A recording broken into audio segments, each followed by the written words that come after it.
Halo guys, assalamualaikum warahmatullahi wabarakatuh. Ketemu lagi dengan Sustika. Kali ini kita mau saling asik bareng dengan Mas Ganteng di sebelah. Ini adalah alumnus SMA Negeri 1 Cilacap, angkatan 2018. 2018. Angkatan 56. Angkatan 56. Sekarang angkatan 61 ya. Berarti masih muda ya guys. Masih muda guys, soalnya masih muda. Tapi meskipun masih muda, Mas Ganteng ya, kakak ya.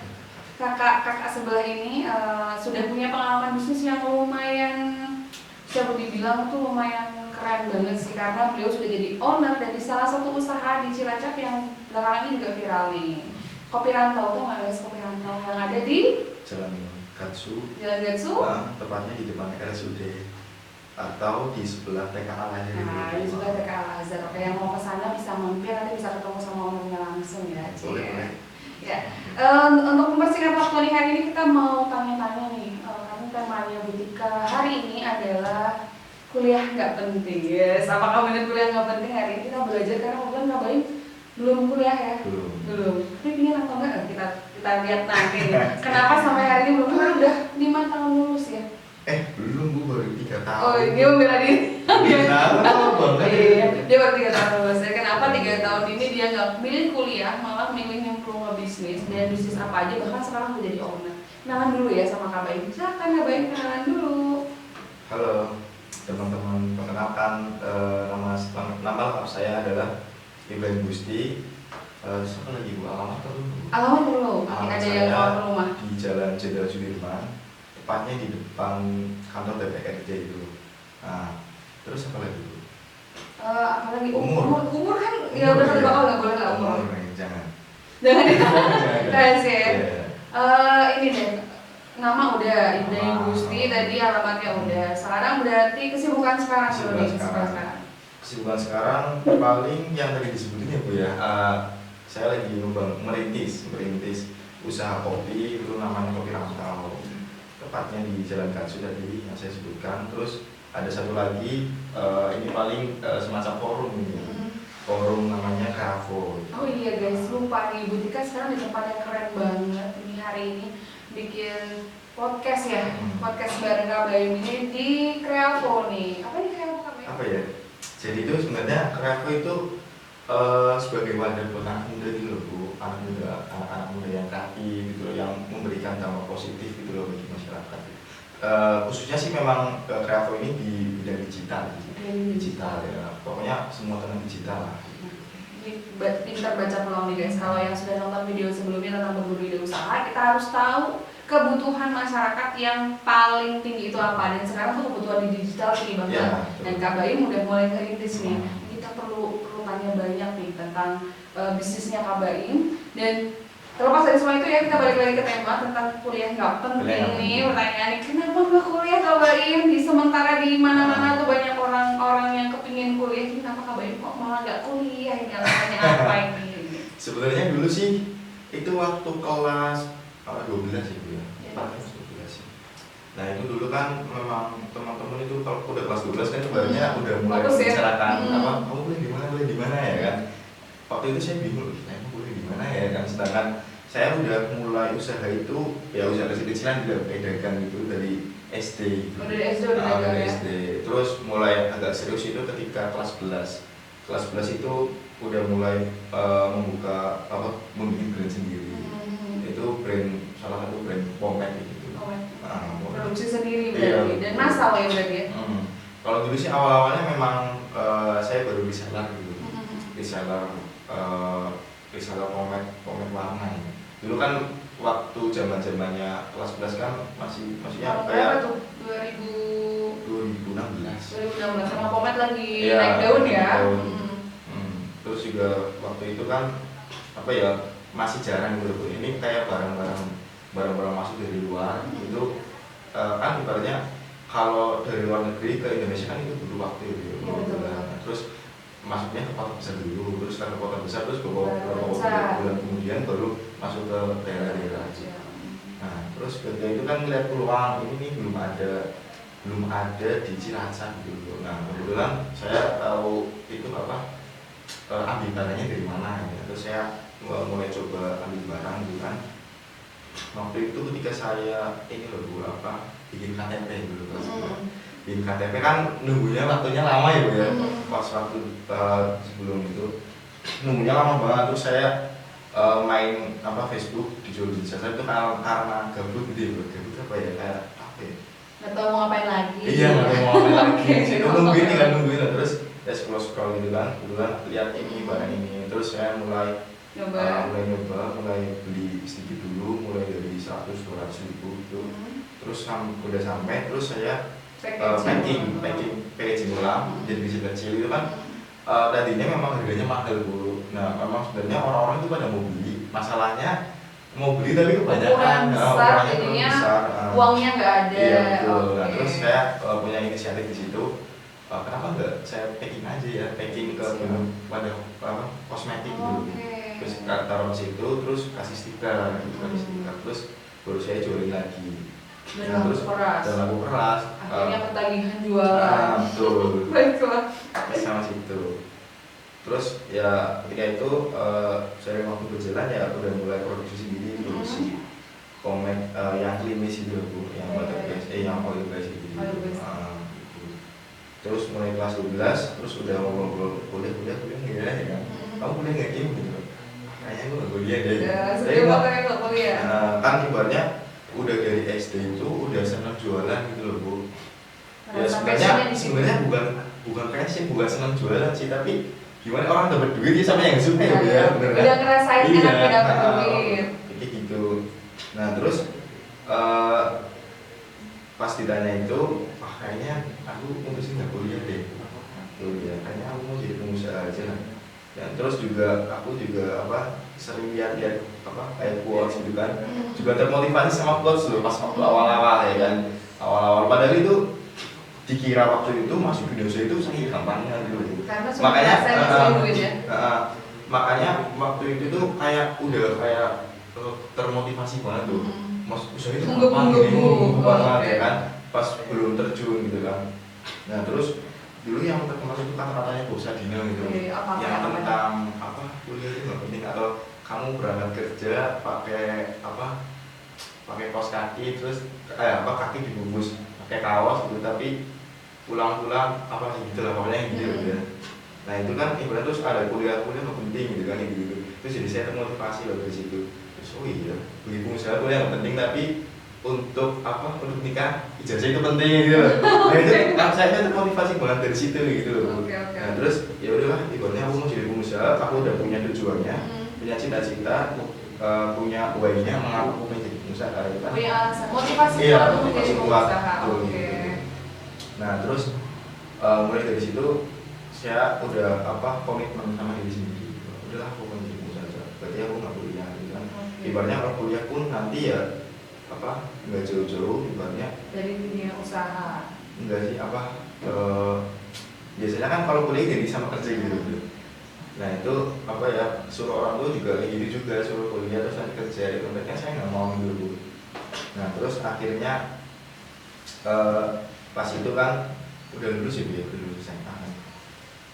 Itu udah disuruh kuliah sama orang tua gitu. Pastinya ya. Terus juga orang tua khawatir dong kalau orang tua kuliah. Terus juga usaha nanti takut bangkrut lah ya kan, takut bangkrut atau gagal ini lah gitu kan. Pokoknya kayak dikasih energi negatif terus lah sama orang tua. Energi negatif versi kamu.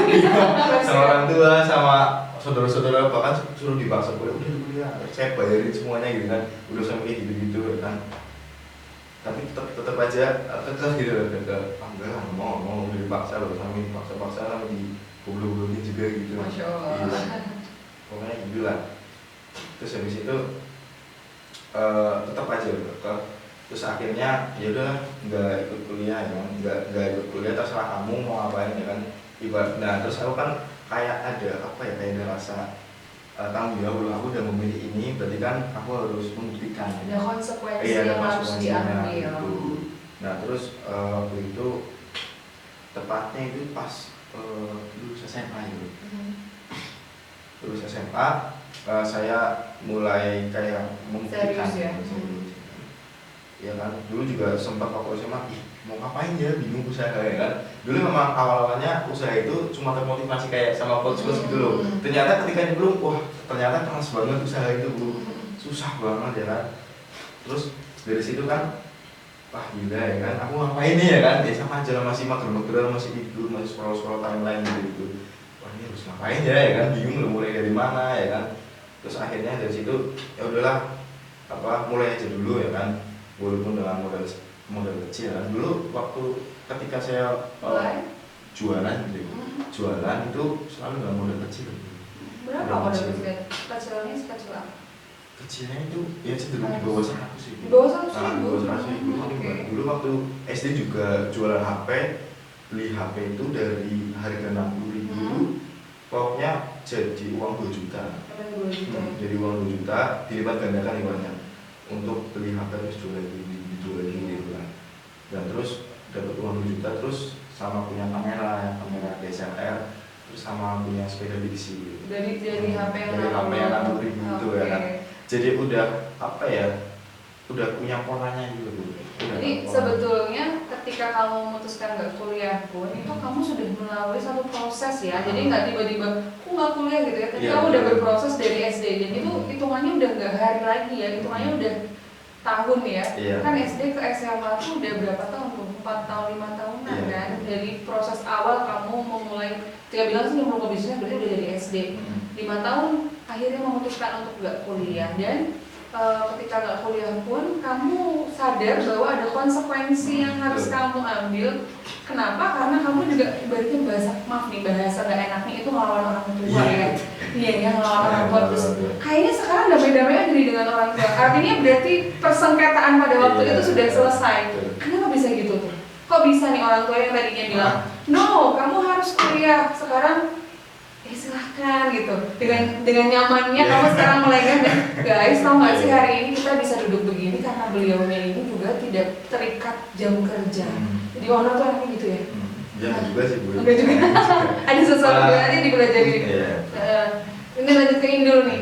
Kenapa kok orang tuanya dari persekretaan yang awalnya gak setuju kamu gak kuliah, kok sekarang monggo silahkan gitu? Gimana nih ceritanya? Jadi waktu itu udah punya konsekuensi tadi kan? Iya, ada konsekuensi. Udah mulai mikir kan, udah lulus, mau ngapain kan, gak kuliah ya kan. Jalan satu-satunya ya kalau mau pengen sukses ya jadi pengusaha sukses ya kan. Gak ada pilihan lagi, udah gak kuliah ya kan. Terus waktu itu coba mulai usaha kecil-kecilan. Orang saya kan dari dulu itu basicnya memang mulai dari modal kecil itu jadi bisa besar gitu. Iya, jadi modal itu bukan halangan. Modal bukan halangan, yang penting itu punya kemauan sama tekad. Betul, kemauan tapi kunci nih, kemauan dan tekad. Oke, betul. Nah, terus kan ketika itu saya punya uang, benar-benar nggak punya uang, Terus tiba-tiba nemu uang gitu Bu, nemu uang di kayak di laci gitu Bu, 60 ribu ya kan. Wah ini harus jualan apa ya, dari 60 ribu ini jadi apa ya kan. Terus saya mulai mikir kan, mulai pulang, wah ternyata aku juga sering main ke sekolah ya kan, ternyata ada kantin, ada ibu-ibu yang nitipin jajan di situ ya kan. Nah terus mulai kepikiran pulang dari situ, oh ya kenapa aku nggak nitip aja ya, terus juga saya di rumah terus saya tinggal ya kan, terus nanti ambil lagi ya kan. Ibaratnya kan tinggal nitip barang doang, terus nggak mikir apa-apa ya, nitip doang. Juga pasarnya udah pasti dan ada pasar. Dan udah di sekolah itu mesti orang-orang ada jajan, siswa-siswa pada jajan. Peluangnya tinggi. Oke. Iya gitu. Terus habis itu cobalah bikin sesuatu ya kan, bikin makanan dari 60 ribu jadi akhirnya sebuah makanan namanya burger gitu. Burger. Terus dari situ 60 ribu dijual nitip ke sekolah. Terus jadi pokoknya naik terus lah, sama aja konsepnya kayak awal itu 60 ribu, 200 ribu, ini juga sama 60 ribu jadi 200 ribu, 300 bahkan sampai 500 kan. Terus habis itu udah ekspansi. Per hari ya? 500 ribu per hari? Iya, 500 ribu per hari ya kan. Terus bahkan udah ekspansi ke sekolah-sekolah gitu, bahkan mau ke Purwokerto juga gitu. Sampai ke sekolah Purwokerto juga gitu. Nah terus dari pokoknya dalam waktu 3 bulan itu udah kayak stabil gitu, stabil 500 ribu per hari. Berarti omsetnya bisa 15 jutaan per bulan ya? Lumayan juga itu ngalangin yang pegawai-pegawai awal-awal kerja ya. Cuman paling OMR kan sekitar 2 jutaan ya UMR ya, kamu dapat 15 juta gitu. Oh itu yang kemudian menjadi apa ya, kayak kepercayaan gitu. Saya 3 bulan ya. merubah pendapat orang tua dalam 3 bulan, tapi ya pakai kerja keras juga ya berarti ya. Modal 60.000, tapi yang jelas modalnya bukan 60.000 sih, kemauan yang tinggi, kemauan yang kuat. Oke. Kemauan yang kuat, serius, tekun ya. Jadi 60.000 jadi 15 juta per bulan dalam waktu 3 bulan dapetin restu untuk jadi pengusaha. Terus kan sekarang udah 3 tahun nih. Ngapain aja? Halo, 3 tahun ngapain aja? Kan kalau teman-temannya udah mau selesai kuliah nih, kamu ngapain aja di 3 tahun nih? Jadi setelah udah 3 bulan? 3 bulan itu kan benar-benar udah saya kasih ke orang tua gitu. Oh, akhirnya dialihkan ke orang tua? Dialihkan ke orang tua ya kan, karena dulu orang tua saya kan kayak punya kios di pasar. Terus karena punya adik saya kecil, jadi kiosnya dikontrakkan gitu, terus ngurusin usaha kamu sekarang dilanjutkan sama ibaratnya ya ibu saya daripada maksudnya di rumah kan juga pengen punya penghasilan gitu kan, saya kasih ke orang tua. Oke, berarti dilepas di apa istilahnya dialihkan ke orang tua. Biasanya kan malah dari bisnis orang tua dialihkan ke anak ya, malah bisnis orang tua. Bagus kan berarti.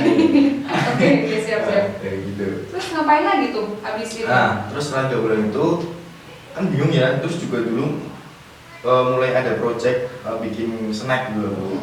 Mulai udah dapet pesanan-pesanan. Dari SMA itu yang sukun itu loh Bu. Oh oke, ya. Waktu itu pernah ikut lomba ide bisnis ya. Suka mulai Cilacap itu kan, pokoknya juara 1 lah. Terus tempat modal usaha, terus jadi apa? Jadi usaha snack suku gitu, tapi yang benar-benar kekinian loh, pakai packaging yang bagus gitu.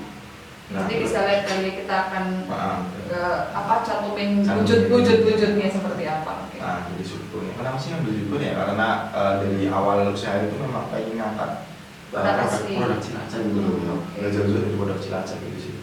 Nah, terus dari situ mulai ngarap sukun, mulai cari-cari. Serius. Sebenarnya dari situ juga saya nggak punya modal Bu ya kan. Itu benar-benar uang dari orang apa yang usaha itu benar-benar saya kasih ke orang tua semua. Semua dilepas, dari nol lagi. Iya, dari nol lagi ya kan. Dari nol lagi terus bingung kan, ini udah punya kemasannya udah punya, terus tinggal isinya gimana ya kan. Padahal juga goreng sukun juga butuh keahlian. Iya betul, nggak bisa masak ya kan, terus nggak tahu teknik-tekniknya bikin sukun gimana, pemanasan minyaknya gimana, nggak tahu, pokoknya belum nggak tahu. Terus setelah itu coba mikir lah ya kan, oh iya coba kenapa nggak kita cari orang yang bikin sukun aja ya kan, orang yang bikin sukun aja, terus kita tahu kerjasama, mau nggak apa kita kerjasama, terus sukunya nanti kita pasarin ke repackaging ke kemasan yang punya saya gitu loh. Terus akhirnya cari-cari ketemu tempat vendor sukun yang ibu udah berpengalaman memang ya kan, dia udah berpengalaman, artinya kan sukunya enak gitu, sukunya udah enak gitu kan, dan saya pun nggak perlu belajar dari awal lagi gitu. Terus tinggal beli sukunya dia, terus saya repackaging, terus saya kemas, terus saya baru pasarkan gitu. Bahkan negara-negara sudah nyampe Bali juga ya produknya ya. Udah sampai ke Bali jadi produk nasional ya, tapi kayaknya sekarang udah nggak produksi lagi ya. Karena ada kendala sih, ternyata saya baru tahu kalau memang produk dalam memilih usaha itu, produknya itu ada satu kriteria, harus memilih produk itu, produknya itu harus tersedia, nggak langka gitu, bahan bakunya itu nggak langka. Kalau sesungguh ini ya terbatas ya, nggak musiman tapi terbatas pohonnya ya. Pun juga di Cilacap itu termasuk satu-satunya terbesar gitu. Makanya jadi produk lokal. Walaupun terbesar pun, tapi tetap aja masih langka ya kan, bagaimana yang di daerah lain gitu. Nah itu kan masih susah ya kan, jadi bahan bakunya kurang sedikit gitu. Tapi dari cerita ini berarti kan bisa nyampe bahwa Kabayu ini berarti naik level ya, dari yang tadinya mulai dari 60.000 cuma di pasarnya cuma teman-teman, kemudian naik di kuliner kayak catering gitu kan, berarti yang 15 juta per bulan itu, terus naik lagi ke level standar udah nasional di produk itu. Terus kan itu pasti juga nggak mungkin 3 tahun cuma gitu doang kan? Karena berarti kan sempat dicurhatin nih, Kabayem tuh ya jadi penjahit, ya jadi montir ya, biasanya jadi montir, ya bisa desain grafis, bisa juga banyak lah. Ini bisa nggak di-share sama adik-adik tuh kenapa kok, padahal ini kan sukunya juga udah terkenal ya, istilahnya berarti kamu udah punya nama kan, di situ juga bisa dapat duit juga. Kenapa kok masih yang lain-lain gitu loh? Kenapa nggak terus fokus di situ? Tapi masih belajar banyak hal gitu. Jadi kuliah nggak penting sih, tapi kamu bisa tahu. Kalau kamu nanti dengar cerita ini, kamu akan sadar satu hal. Yang kuliah sama beliaunya itu kesibukannya tinggian beliaunya. Yang kita coba buktiin ini, ceritain coba ya pelatihan-pelatihan yang mungkin diikutin. Setelah kemudian mungkin proyek sukunya agak-agak terhambat karena bahan baku. Oke, silakan. Nah dari situ kan lanjut ya berarti. Dari suku itu udah berhenti, saya udah mulai kayak dari awal kan memang saya nggak boleh gitu ya. Berarti kan orientasi saya ke skill, ke soft skill atau ya skill itu lah. Ke skill itu, berarti kan saya harus mencari skill sebanyak-banyaknya kan.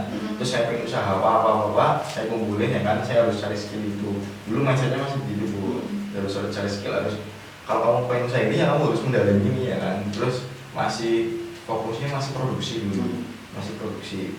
Nah terus ketika itu saya mulai belajar ya waktu yang khusus dari itu memang udah dari SMA itu langsung saya langsung daftar ini ke BLK gitu, udah langsung daftar ikut pendaftaran gitu khusus jahit karena kan dulu memang pengen usaha kaos. Awalnya ada kepikiran usaha kaos, jadinya daftar di BLK ya.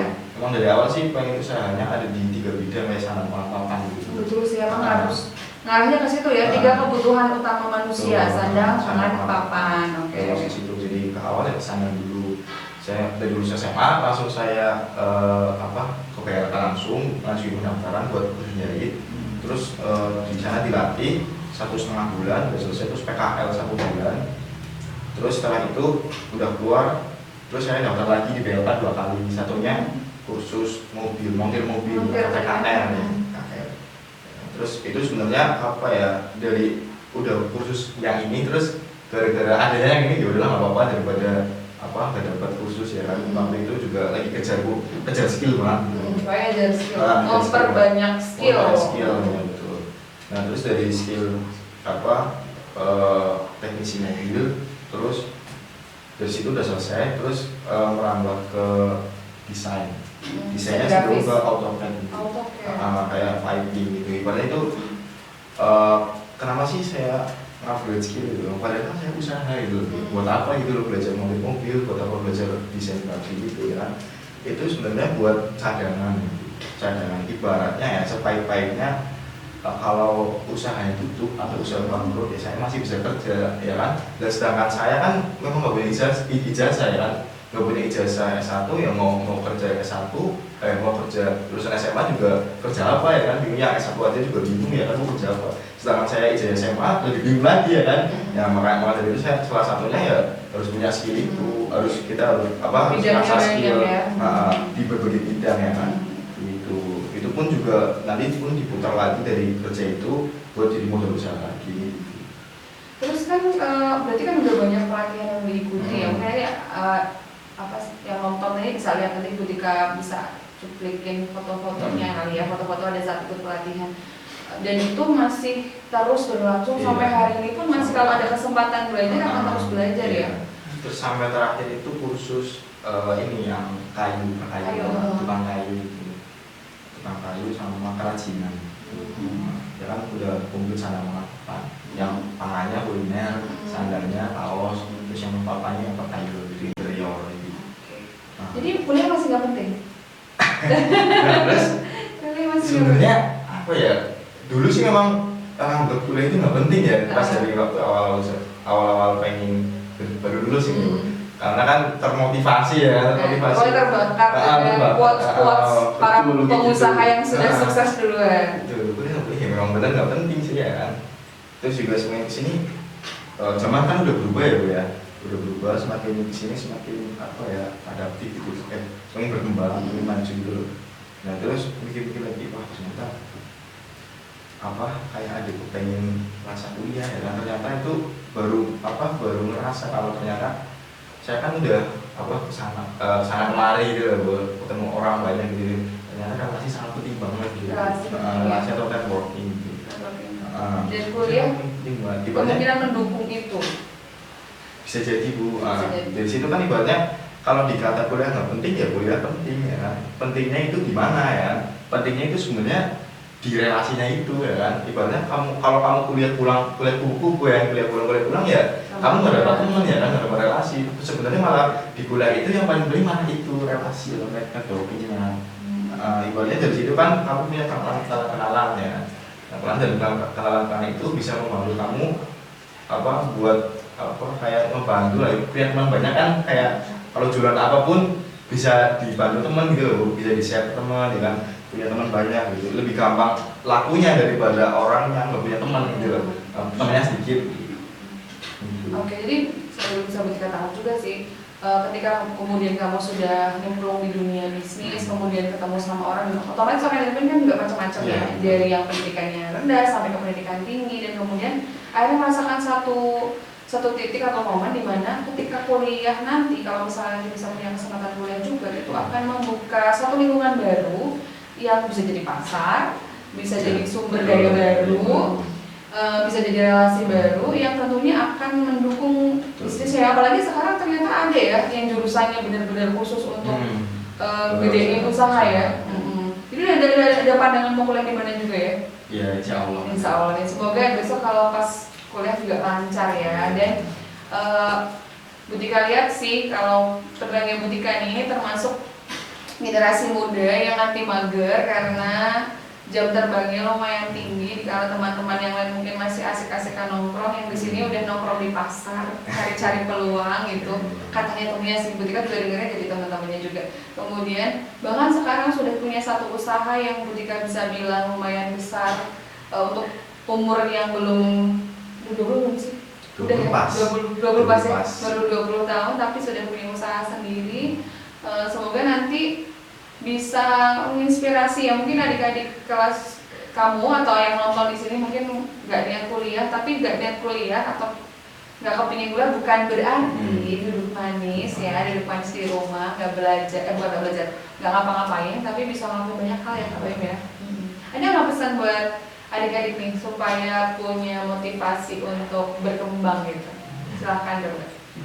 Yang penting sih, yang paling penting ya Bu ya, itu dari awal itu udah punya tujuan dulu. Punya tujuan, punya cita-cita dulu, itu harus wajib. Jadi jangan sampai kamu melangkah itu nggak punya tujuan. Jadi itu wajib banget, itu paling wajib. Pokoknya nggak boleh lah, itu pantang namanya. Tantang melangkah tanpa arah. Iya betul. Ibaratnya kamu main sepak bola tapi nggak ada gawangnya, itu gimana ya kan? Kan nggak ada arah gitu ya. Itu harus punya tujuan dulu yang pertama. Jadi jangan sampai kamu melakukan apa-apa, kamu lakukan ini itu tapi nggak benar-benar nggak punya tujuan, itu jangan sampai.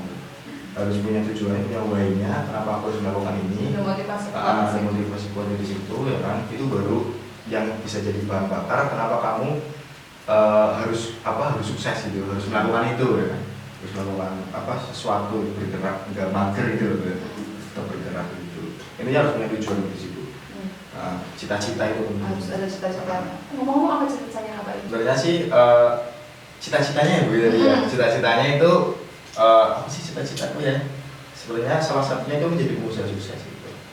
Menjadi pengusaha sukses itu pun menjadi batu loncatan buat mencapai cita-cita berikutnya. Jadi cita-cita itu ada banyak gitu. Nggak cuma satu doang. Targetku yang bahasanya itu targetku itu banyak ya. Tujuannya ada banyak plan-plannya gitu. Nah, salah satunya itu menjadi pengusaha sukses dan untuk mewujudkan plan-plan cita-cita yang lainnya itu menjadi pengusaha sukses itu harus wajib untuk mewujudkan cita-cita yang lain. Berarti kan aku harus menjadi pengusaha sukses nih kan? Ya. Gimana pun caranya aku harus ini. Ibaratnya itu kan sama aja itu kan, bagaimana mengapa melakukan ini ya kan? Ya itu ibaratnya buat mewujudin cita-citaku atau tujuanku. Makanya kan jadi saya bilang cita-cita sama atau tujuan itu sangat penting banget.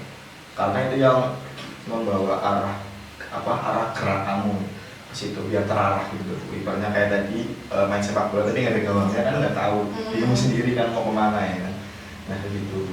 Nah terus di sisi lain juga yang penting tetap kayak ngasih manfaat gitu, ngasih manfaat buat teman-teman ya kan, atau buat Cilacap terus buat Indonesia juga gitu.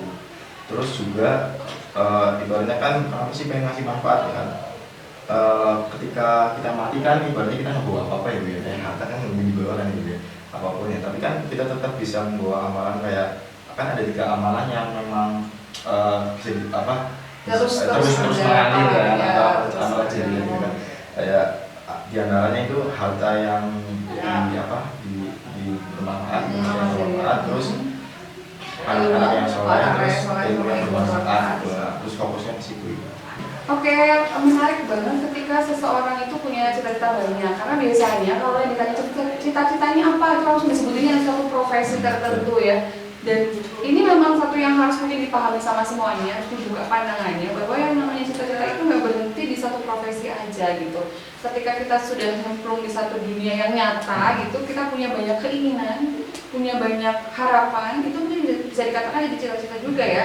Dan itu nanti bikin skala prioritas ya Mbak Im ya. Jadi tadi kan ada kata-kata jadi pengusaha sukses itu syarat saya untuk bisa mewujudkan cita yang lain. Kenapa aku nggak disebut cita-citanya? Karena cita-cita Mbak Im itu bukan sebuah profesi. Dan ini jadi pesan untuk kalian yang nonton bahwa oke lah, kamu punya profesi jadi dokter misalnya, jadi guru, jadi apa lagi tuh? Pegawai pajak misalkan banyak kan yang menjadi itu, tapi itu bukan akhir dari hidup kamu. Jadi kalau nanti itu jadi cita-citanya di situ, berhenti di situ, begitu dapetin kerjaannya mandek deh, mengembangkan diri dan menebar manfaatnya. Tapi itu justru jadi wasilah untuk bisa memberi manfaat kepada orang lain gitu kali ya ini ya. Mungkin cita-citanya Kak Baim itu off the record nih. Tapi yang jelas Mutika sendiri akan mendoakan Kak Baim supaya kuliahnya lancar, usahanya makin gede, makin bisa memberi manfaat untuk Cilacap pada khususnya dan Indonesia pada umumnya atau mungkin dunia ya, menggerakkan anak-anak muda supaya bisa terinspirasi, punya daya juang lebih. Dan kita garis bawahi, walaupun judul podcast kita kuliah nggak penting, pada akhirnya setiap orang tetap harus belajar dimanapun belajarnya, mau di bangku kuliah kah, mau di kuliah kehidupan itu juga bisa ya. Karena Baim itu udah ngejalanin kuliah kehidupan dulu sebelum kepingin kuliah di bangku kuliah. Dan zaman sekarang mah nggak terus harus kuliahnya itu berangkat ke kampus dengan kampus tertentu ya. Kuliahnya banyak sekarang kuliah-kuliah online yang bisa dapat ijazah dan terakreditasi bagus juga ya. Jadi silahkan guys, jadi generasi yang produktif, jadi generasi yang punya semangat tinggi untuk hidup lebih baik, untuk Indonesia yang lebih baik, dan untuk menebar kebaikan juga kepada sekitar. Sekali lagi, Mrs. Tika dan Kak Baim, sekarang kita pamit aja kali ya, ini udah lumayan panjang nih. Iya, sampai ketemu di kesempatan yang lain. Mungkin besok-besok kita bisa tanya Kak Baim, karena sebenarnya ada kisah menarik dari Kak Baim yang juga ingin Butika share ke kalian nih, tapi prosesnya prosesnya panjang soalnya ya. Kan dari tadi kan dengernya, jadi, tapi kan nggak tahu di belakangnya prosesnya. Iya, nggak tahu apa ibaratnya guling-gulingnya kayak apa ya. Itu nanti kita ada di next video mungkin atau kesempatan yang lain yang jelas. Terima kasih tempatnya, ini keren banget. Alatnya keren guys, masih belum punya nih dalam prosesnya. Selamat ya, sudah bisa ada seperti ini. Semoga Kreavo makin bagus, makin berjaya. Anak-anak muda yang mau gabung, ya silahkan coba kalau mau gabung Kreavo gimana nih, karena ini wadahnya anak-anak kreatif nih. Gimana caranya mau gabung? Hubungin Kak Baim. Caranya gabung boleh bikin saya. Hubungin Kak Baim di sini atau Instagram aja ya. Takut nomor di sini. Berani nggak nanti dihubungin sama Baim? Gak apa-apa. Oh boleh ya. Nanti nomornya Butika taruh di deskripsi aja kali ya, di deskripsi. Instagram. Sama nanti juga ada akun Instagramnya Kak Baim yang bisa diikutin atau Kreavonya juga ya. Dan semoga usaha Kreavonya juga makin eksis, buka cabang di mana-mana, makin bisa menyerap tenaga kerja. Dan teman-teman yang mau silaturahmi ke Kapiranto bisa di jam 5 sampai jam 11 malam. Oke, jam 11 malam, ingat tapi yang masih sekolah ya. Jam malam ya, itu 11 malam buat yang sudah bekerja kali ya, melepas penat ya. Ada banyak kopi di sana ya, kopi apa aja? Kopi Cilacap. Kopi Cilacap yang khas ya. Oke. Pokoknya kalau penasaran langsung ke Kapiranto aja. Sekali lagi terima kasih sudah mengikuti sharing asik antara Mrs. Tika dengan Kak Baim. Jangan lupa subscribe dan aktifkan tombol loncengnya. Dan untuk anak-anak Sonic 60 tetap semangat, meskipun kita belajar dari jarak jauh, justru kita bisa belajar lebih banyak dan lebih luas lagi. Bye, assalamualaikum. Dan